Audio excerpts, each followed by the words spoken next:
Welcome to Inspirational True Stories, where we share the journeys of real people fighting and overcoming obstacles, reminding us that hope endures even in the hardest challenges. Would you have the courage to stand up when everyone around turns away? Stay tuned for today's story. The sun hung low in the autumn sky, casting a warm glow over rows of neatly trimmed hedges and pristine lawns, each house a mirror of the next in this tidy suburban sprawl. As the Johnsons' modest moving truck rolled down Maple Avenue, Lisa leaned forward from the back seat, her brown eyes wide with wonder and a touch of uncertainty. "What do you think they'll have kids my age here?" she asked, glancing at her parents in the front seats. Nina gave a warm smile, one that masked her own quiet reservations. "They'll love you, sweetheart," Nina said softly, reaching back to squeeze her daughter's small hand. Malcolm, her father, nodded in agreement, his eyes fixed on the road. He kept his own worries buried beneath a calm, resolute expression. "It's a fresh start for all of us," he added, as much to himself as to Lisa. They hadn't spoken openly about being the only black family in this suburban neighborhood, but the thought lingered, unspoken, between the adults, like a shadow casting doubt on their hopeful new beginning. The moving truck came to a halt, and the Johnsons stepped out, taking in the sight of their new home. It was a modest, two-story house with white shutters and a pale blue door that Nina instantly adored. The yard stretched out before them, a blank canvas waiting for the memories they'd make. "Look, Mom," Lisa shouted, spotting a swing set in a neighboring yard. A group of children played there, laughing and chattering like birds in spring. She waved eagerly, but her hand faltered when she noticed their silent stares. The children looked back at her with a mix of curiosity and something else Nina couldn't quite place. A sense of unease prickled at her, a mother's intuition sounding a silent alarm. "Oh, they're just curious," Malcolm said, noticing the expression on Nina's face. "We're new here, after all." Nina forced a smile, nodding in agreement, but the unease lingered, a small knot tightening in her chest. She wanted so much for Lisa to feel at home, to belong. As they unpacked boxes and settled in, Nina stole glances through the window, catching snippets of neighbors' glances. Some offered polite nods, but others lingered, eyes narrowed ever so slightly, lips pressed in faint, unfriendly lines. She tried to brush it off, but a sliver of doubt remained. "Maybe it's just first-day nerves," she whispered to herself as she tucked Lisa into bed that night. "Everyone just needs time." She kissed her daughter's forehead, smoothing back her curls. "You'll make friends in no time, baby girl." Lisa looked up, her face hopeful but tired. "Do you think they'll like me, Mom?" she asked, her small voice laced with an innocence that Nina felt compelled to protect. "They'd be lucky to know you, honey," Nina replied, brushing her daughter's cheek. "Now, get some rest. Tomorrow's a big day." As the night deepened, silence settled over the house, but Nina lay awake, her mind a storm of quiet anxieties. She turned over, glancing at Malcolm beside her, his breathing deep and even. She wanted to believe in this fresh start, as he did, to shake the feeling that they were intruding on something closed and unyielding. Yet her instincts whispered otherwise, and a part of her wondered if she'd made a mistake. In the early light of morning, the family gathered at the breakfast table, sharing smiles and whispered encouragements as Lisa prepared for her first day at a new school. Her face was alight with excitement, nerves melting into the thrill of new adventure. "I can't wait to meet my teacher," she exclaimed, tugging at her backpack straps. As they stood at the end of their driveway, waiting for the school bus, Nina noticed a figure approaching from down the street. It was Mr. Miller, the bus driver, his white cap casting a shadow over his face as he gave a curt nod. He didn't smile as he opened the doors, his gaze drifting to Lisa with a cold indifference that sent a chill through Nina. She squeezed Lisa's hand tighter, feeling her daughter's small fingers slip free as she boarded the bus. "Have a good day, sweetheart," Nina called, waving as the bus pulled away. But the smile had slipped from her face, replaced by a frown she couldn't quite shake. Nina and Malcolm stood at the end of their driveway, watching the yellow school bus grow smaller in the distance, carrying their daughter to a world they could no longer directly protect her from. Nina's hand rested against her chest, as if trying to calm a nervous heartbeat. She didn't know why, but something felt off, like a faint warning whisper in the morning breeze. "I think she'll do just fine," Malcolm said, squeezing her shoulder reassuringly. "She's strong, just like her mother." Nina offered a half smile, her mind still with Lisa. "She is strong." But she hesitated, glancing down the empty street. "I just want her to feel safe, you know?" He nodded, wrapping his arm around her. "She's gonna be great. And if anything feels off, we're right here." Inside, Nina tried to shake the anxious feeling that lingered as she busied herself with unpacking. But images of Lisa's face, the eagerness, the way she'd looked around the bus before getting on, how her small hand had lingered in hers kept flashing through her mind. She distracted herself with boxes, tidying and unpacking, but her attention kept drifting to the clock, counting the hours until she'd see Lisa again. Finally, the end of the school day arrived, and Nina stood on the curb, her heart speeding up when the yellow bus pulled up with a rumble. She searched each window, waiting for a glimpse of her daughter. When Lisa stepped off the bus, her head was down, her shoulders slumped, a sight that tightened the knot in Nina's chest. "How was your day, honey?" Nina asked, bending down to meet her daughter's eye level. Malcolm joined them, his eyes searching Lisa's face for any clues. Lisa's face broke into a hesitant smile. "It was okay," she replied, her tone soft, careful. "Some of the kids stared at me a little, but my teacher was nice. She gave me a sticker for being new." "See?" Malcolm said, patting her shoulder with a warm grin. "You're already making an impression." Lisa nodded, her smile slipping as quickly as it had appeared. "But the bus driver, Mr. Miller, he just looked at me funny." She paused, as if debating whether to say more. "I don't know why, but I don't like him. He's a little weird." Nina and Malcolm exchanged a look, their initial worry returning. "Weird how, sweetie?" Nina pressed gently. Lisa shrugged, glancing down at her shoes. "I don't know. He just says weird things sometimes. He told me to sit in the back today because it was my special spot." "Your special spot?" Malcolm repeated, frowning. He knelt to look Lisa in the eye. "Did he say anything else, honey?" Lisa hesitated, biting her lip. "No, but it just felt strange." Trying to keep her voice steady, Nina forced a smile. "Well, next time, if you don't feel comfortable, you can sit wherever you want. And if anything else happens, you tell us right away, okay?" Lisa nodded slowly, her small hands twisting the straps of her backpack. "Okay, Mom." That evening, Nina found herself staring at the ceiling long after everyone had gone to bed. Malcolm's even breathing beside her offered little comfort as her mind replayed Lisa's words, the lingering discomfort in her daughter's eyes. Nina had brushed it off during dinner, but alone in the quiet darkness, every word echoed louder, filling her with a sense of dread she couldn't shake. The next morning, as they walked Lisa to the bus stop, Nina's stomach knotted. She watched Mr. Miller closely when he pulled up. He wore the same blank expression as yesterday, nodding but unsmiling. Nina caught his eye, offering a polite smile, but he barely acknowledged her. She noticed that, once again, he gestured for Lisa to sit toward the back, his finger pointing deliberately. Lisa glanced back at Nina before obeying, her eyes briefly flashing with uncertainty. When the bus pulled away, Nina kept her gaze on it, feeling Malcolm's hand resting on her shoulder. "Honey, don't let this eat you up," he said gently. "If anything happens, Lisa will tell us." Nina nodded, but her chest felt heavy, the knot of worry tightening with every mile that separated her daughter from them. As the bus disappeared around the corner, she took a deep breath, her heart whispering a silent prayer, "Please, let her be safe. Please, let it be nothing." As the days went by, Nina's concern for Lisa grew. At first, Lisa had returned from school each day with stories of new faces, tales of teachers, and shy smiles as she tried to make friends. But gradually, something began to change. She'd come home quieter, her eyes cast downward, giving clipped responses when Nina or Malcolm asked about her day. "Did something happen at school today, sweetheart?" Nina would ask, sitting beside her on the edge of her bed in the evenings. Lisa would shrug, her fingers playing with a loose thread on her sweater. "Nothing really. Just school stuff?" But Nina could see it the way her daughter's smile faded faster than before, how her laughter came less easily. Nina's intuition, a mother's instinct, told her there was more to the story than Lisa was letting on.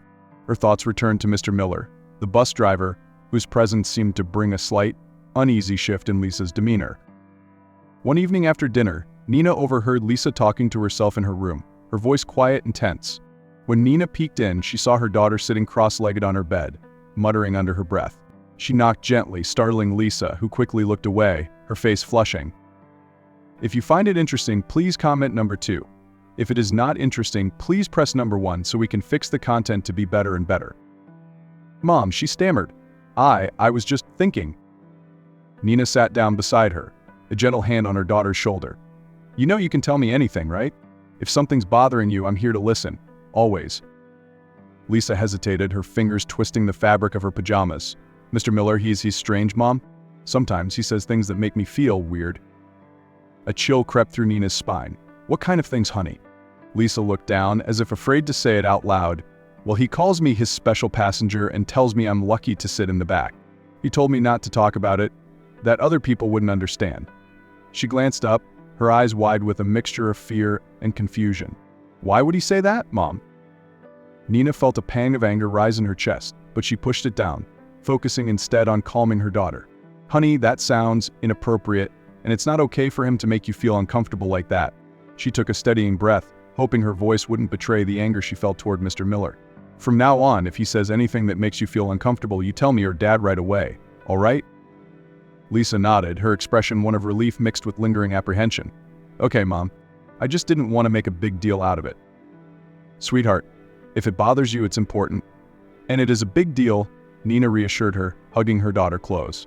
"We're going to make sure you're safe." But even with that conversation, Nina couldn't shake the unsettled feeling in her chest. The next morning, as she watched Lisa climb onto the bus, she observed Mr. Miller more closely.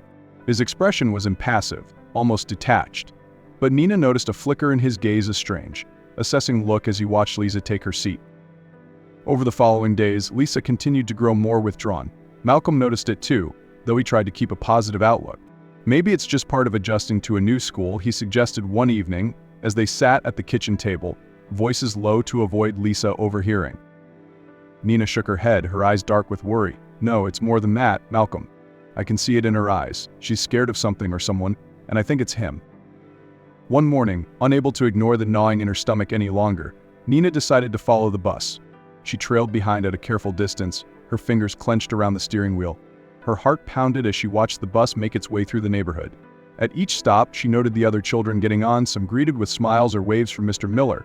But when Lisa boarded, he only glanced at her briefly before gesturing, once again, toward the back of the bus. As they reached the school, Nina pulled into the parking lot, watching as the children filed off the bus. Mr. Miller greeted each child with a warm smile, except for Lisa, who he acknowledged only with a curt nod. She walked quickly, not looking back, and Nina felt her heart twist as she saw her daughter's hurried steps. Returning home, Nina felt her frustration growing. She tried to confide in one of the neighbors, Sarah, hoping for a sympathetic ear. But Sarah only frowned, her lips tightening as Nina spoke. "You're reading too much into this, Nina," she said dismissively, folding her arms.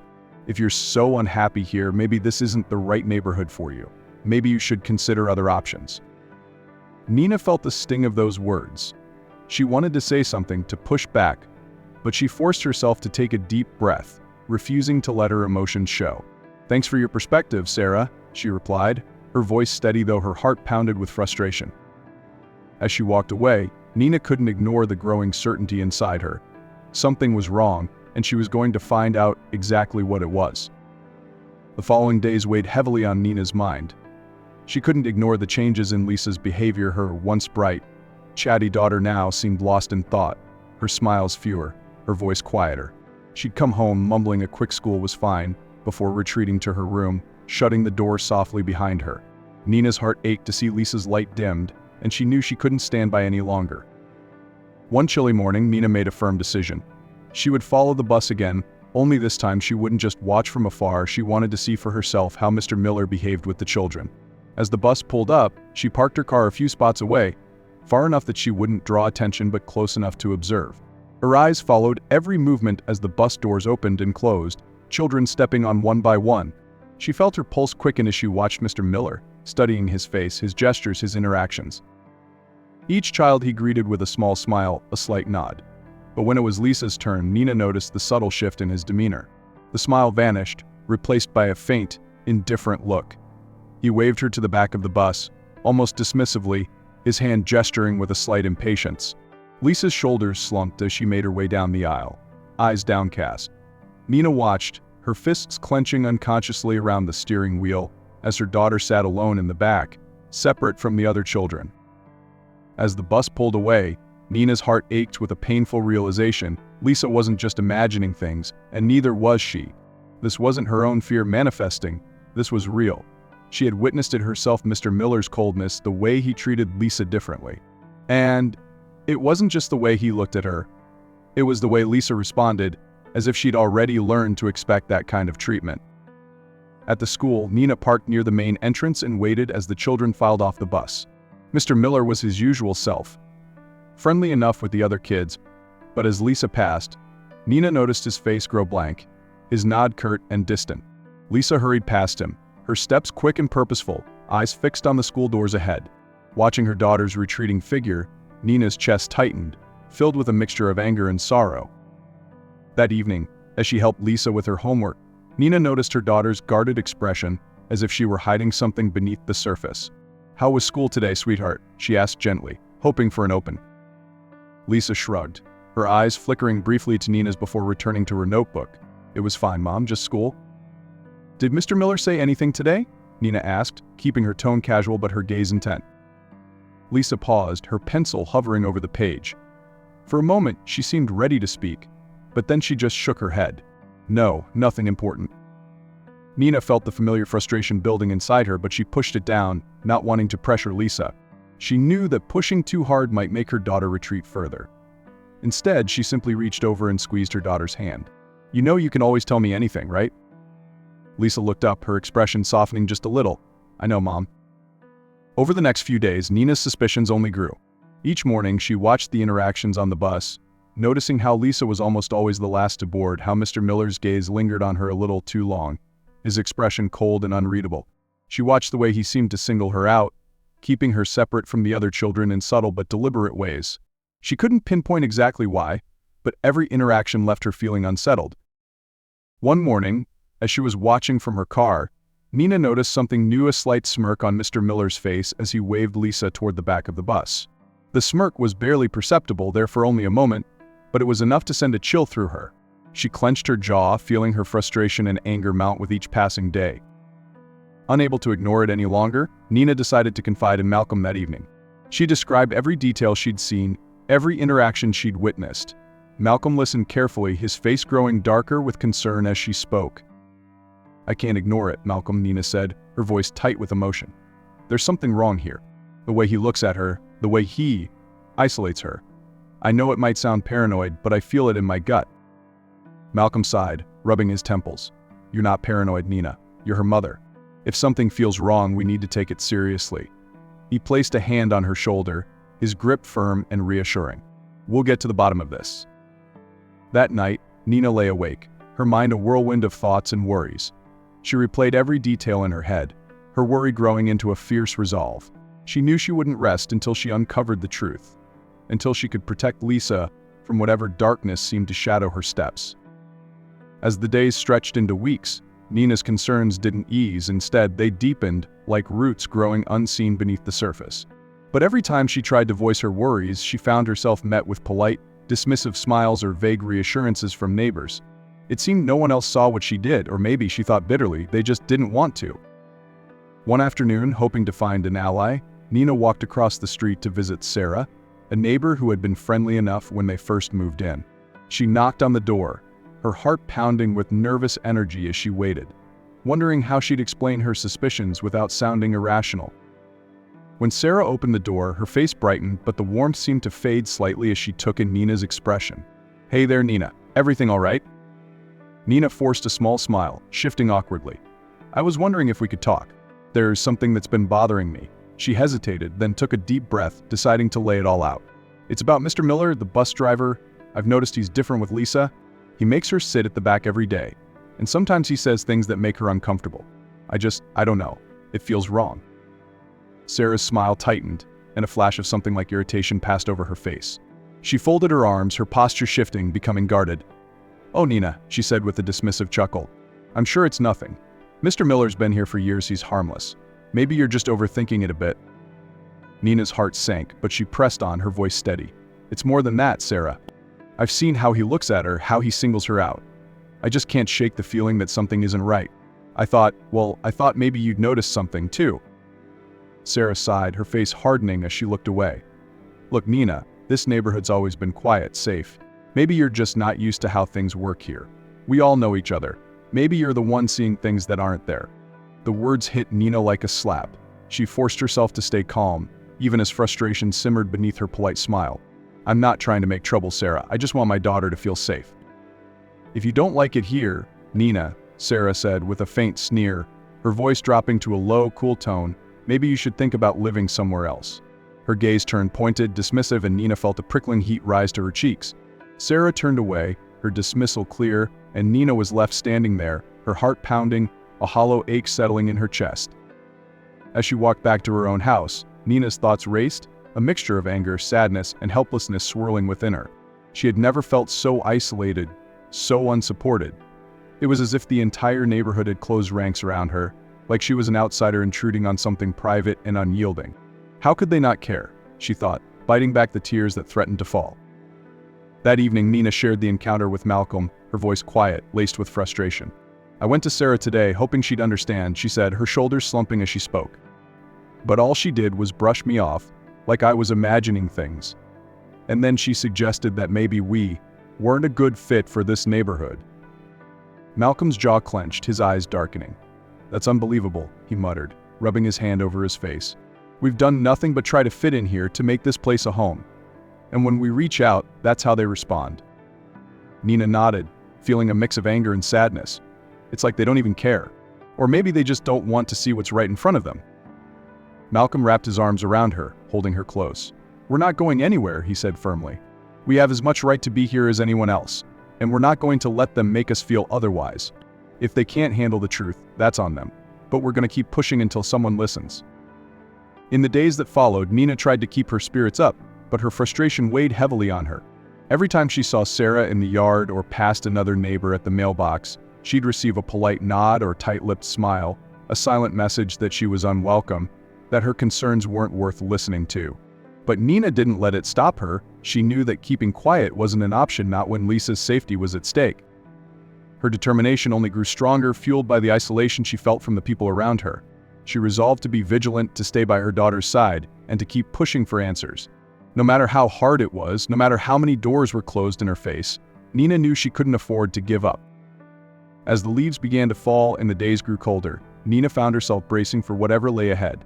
She didn't know what it would take to get through to her neighbors, to break down the invisible barriers that seemed to surround her family, but she promised herself and Lisa that she wouldn't stop fighting. As autumn deepened and the days grew shorter, Nina noticed an undeniable shift in Lisa's demeanor. Her once sparkling laughter was now rare, and her expressive eyes had dulled, like clouds casting a shadow over the sun. It wasn't just her quietness that worried Nina. It was the heavy sadness that seemed to settle over her daughter, a weight that an 8-year-old should never have to carry. One evening, Nina sat on the edge of Lisa's bed, running her fingers gently through her daughter's curls as they read a bedtime story. But tonight, Lisa's attention drifted, her eyes unfocused, as if she were somewhere far away. "Are you all right, honey?" Nina asked, putting the book down and studying her daughter's face. "You seemed distracted." Lisa hesitated, biting her lip as she fiddled with the edge of her blanket. She finally looked up, her small face full of worry and confusion. "Mom," she whispered, her voice barely audible, "can I tell you something?" Nina's heart clenched. She nodded, taking Lisa's hand in hers. "Of course, sweetheart. You can always tell me anything." Lisa swallowed, her fingers tightening around her mother's hand. "Today, Mr. Miller left me at the bus stop. He just drove away and said I was too slow." Her voice trembled as she continued. "I had to walk home, and it was scary, Mom. I didn't know what to do." Nina felt her chest tighten, anger and protectiveness flaring up as she imagined her daughter left alone, abandoned by the very person meant to keep her safe. "Lisa, honey, why didn't you call me? Or tell someone at school?" Tears filled Lisa's eyes, and her voice shook as she explained. "He told me that people wouldn't believe me because of my skin color. He said people like us should just be quiet and not make a fuss." Nina's hand flew to her mouth, horrified, struggling to keep her emotions in check as she listened. She pulled Lisa close, wrapping her arms around her, feeling the small tremors in her daughter's body as she cried softly. "Oh, my sweet girl," Nina whispered, her own voice thick with emotion. "That is not true. You should never, ever be treated like that. You did nothing wrong." For a moment, they sat in silence, Lisa curled up in her mother's arms, her sobs fading into quiet sniffles. Malcolm, hearing the commotion, came into the room and sat beside them, his face darkening with anger as Nina relayed Lisa's story. He reached over, placing a reassuring hand on Lisa's shoulder. "Lisa, listen to me," he said gently. "What Mr. Miller did was wrong. No one should make you feel that way. You have every right to speak up, and we will make sure you're heard." Lisa looked up, her face streaked with tears. "But he said I shouldn't tell anyone, that it would just make things worse." Malcolm shook his head, his eyes fierce. "That's not true, Lisa. You are important, and your feelings matter.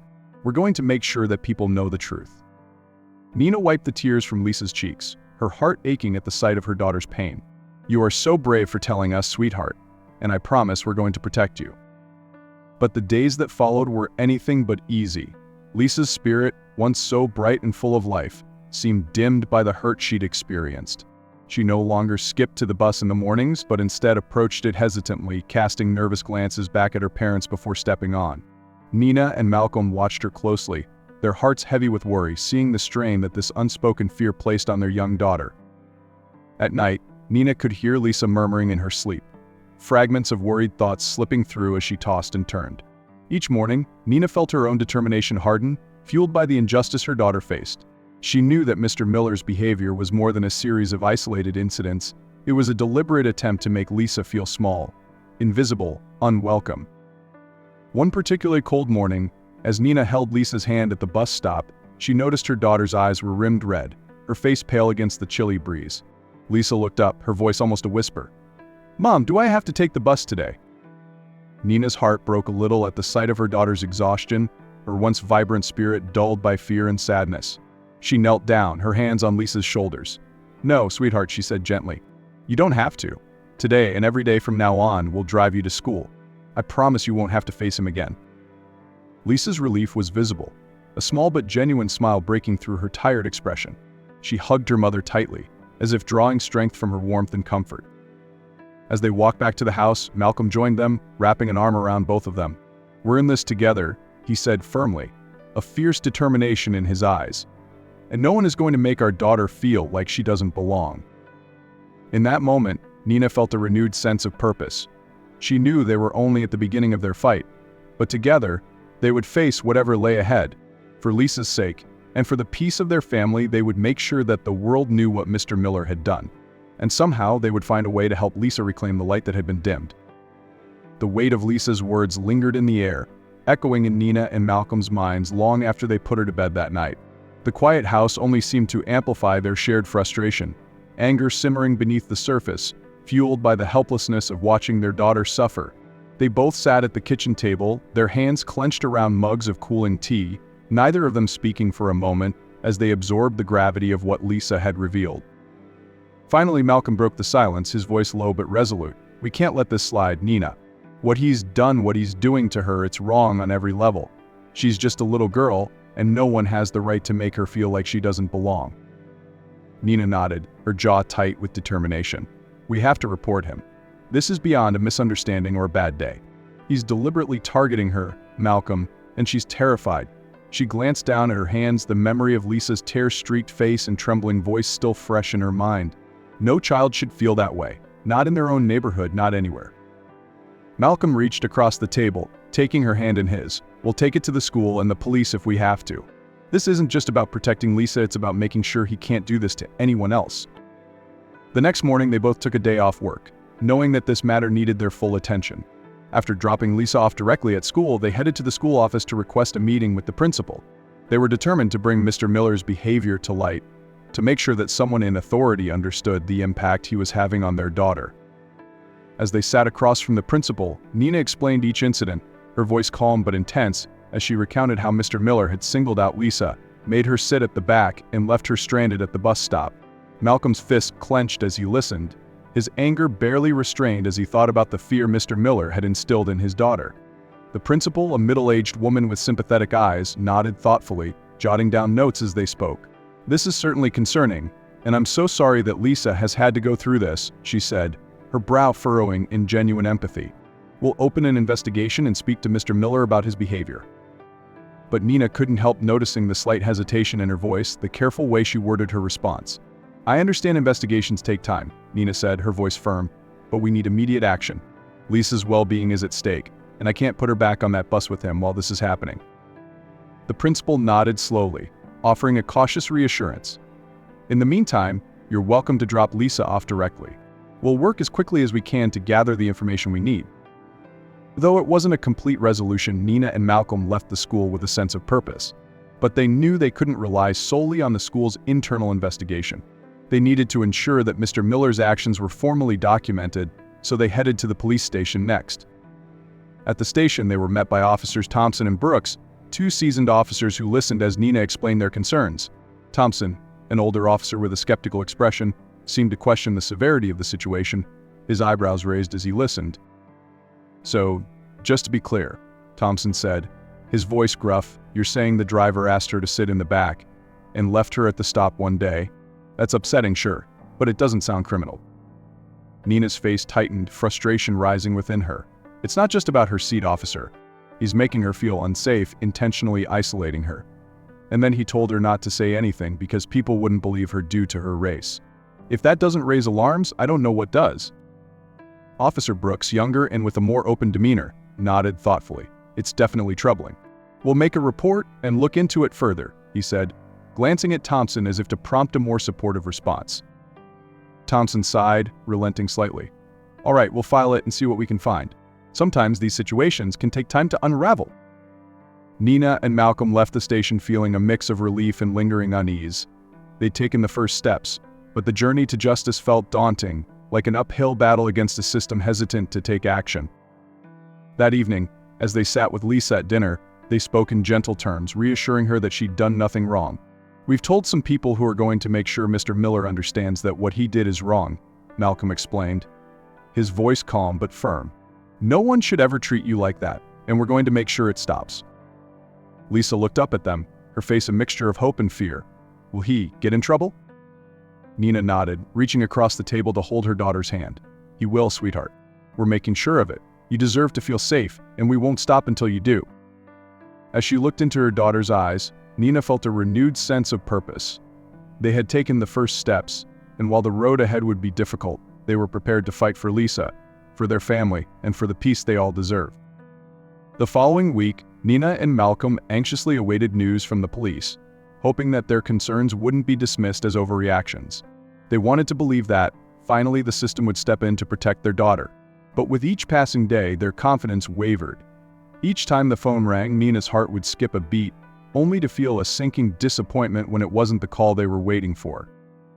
Then, one afternoon, Officer Brooks called. "Mrs. Johnson, we've started looking into the situation with Mr. Miller," he began, his tone polite yet measured. "We'll need to speak with Lisa directly to get her account. Is that something she'd be comfortable with?" Nina's heart twisted at the thought of Lisa having to relive her fear, but she knew it was necessary. "We'll prepare her," Nina said, glancing at Malcolm, who nodded in support. "When should we bring her in?" They arranged to meet the next day, and that evening, Nina and Malcolm sat Lisa down to explain. "The police want to talk to you, honey," Nina began gently, brushing a strand of hair from Lisa's face. "They need to know what happened on the bus, so they can help make things better." Lisa's eyes widened with apprehension, her small hands fidgeting in her lap. "Will they believe me?" she asked, her voice a shaky whisper. "Mr. Miller said they wouldn't." Malcolm knelt beside her, placing a comforting hand on her shoulder. "Lisa, you're brave and you're telling the truth. That's what matters. We'll be right there with you, every step of the way." The next day, they arrived at the police station, Lisa's hand clinging tightly to Nina's.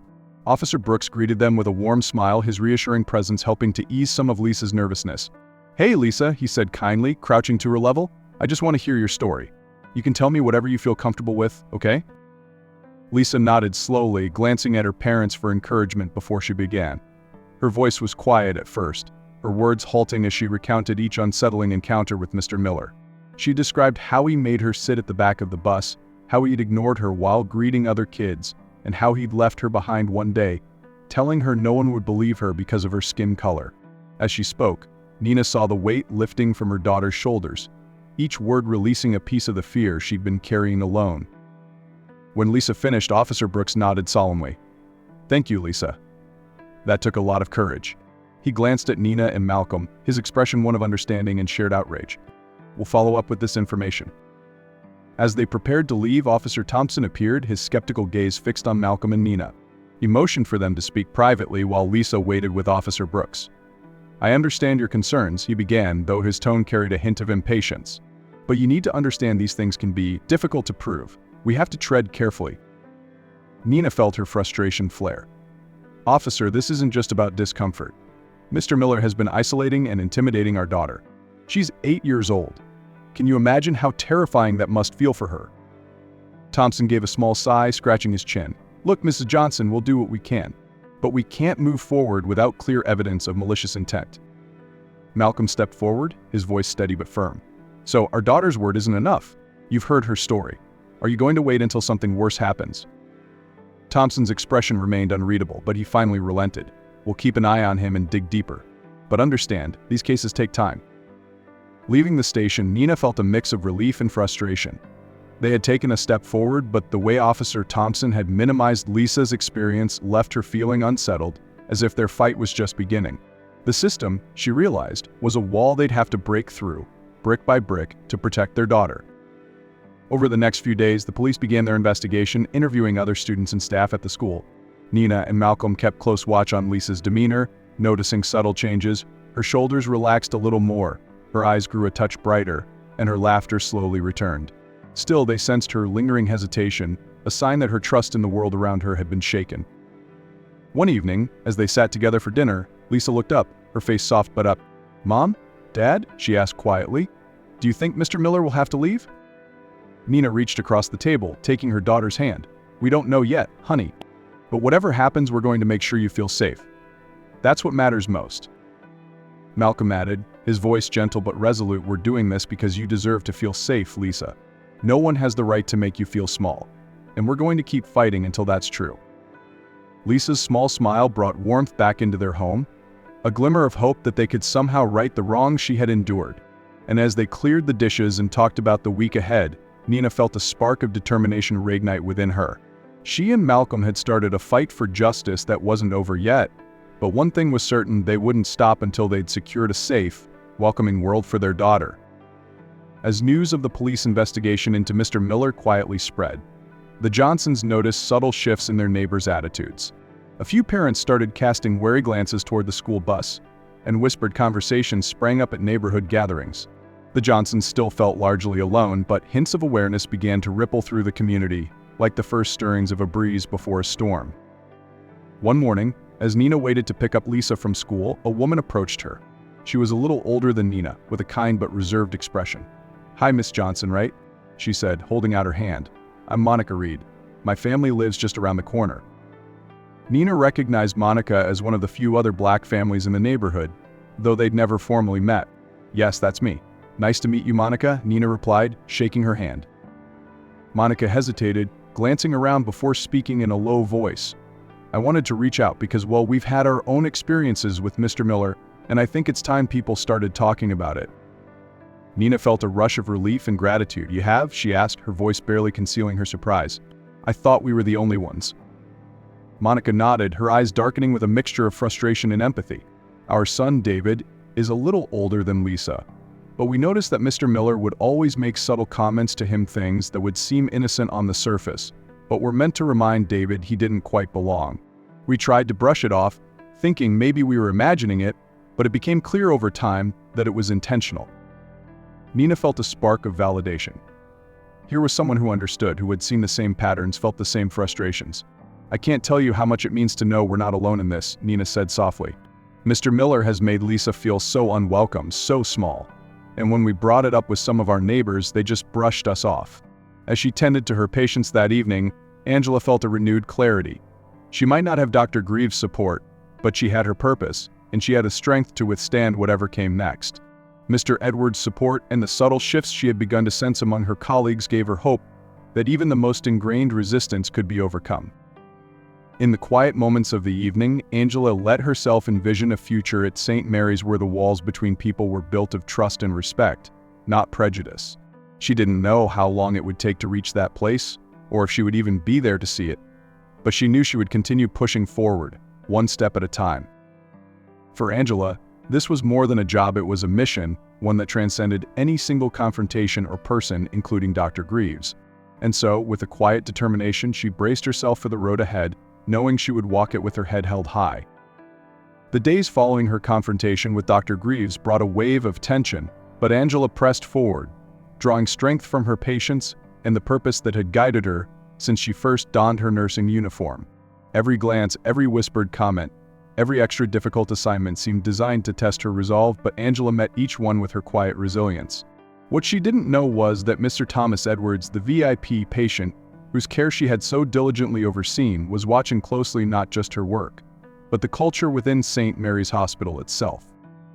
Angela had continued her care for Mr. Edwards with the same professionalism, unaware of the far-reaching influence this man held beyond the walls of his hospital room. He was demanding, Yes, but her weeks spent tending to him had revealed a depth to his character, a blend of intelligence, candor, and even a subtle warmth that he revealed only in moments of trust. One day, as Angela entered Mr. Edwards' room to check his vitals and adjust his cast, he greeted her with a knowing smile. "Angela, sit for a moment," he said, his tone less formal than usual. Angela paused, somewhat surprised, but complied, taking the seat beside his bed. "Mr. Edwards, is there something I can assist you with?" she asked, wondering if he needed additional care or had a new request. He regarded her thoughtfully, a pause stretching between them as he seemed to choose his words carefully. "Angela, you've been here how long now?" "Nearly 3 months, sir," she replied, a touch of pride in her voice. She had weathered challenges she wouldn't have believed possible, and each day brought a small but meaningful victory. "And in these 3 months you've been through more than most here," he said, his voice softened by understanding. Angela felt herself tense slightly, unsure of where this was headed. "I want you to know I've seen it. I've seen the way you've been treated, the way Dr. Greaves and others have tested you." Angela was taken aback.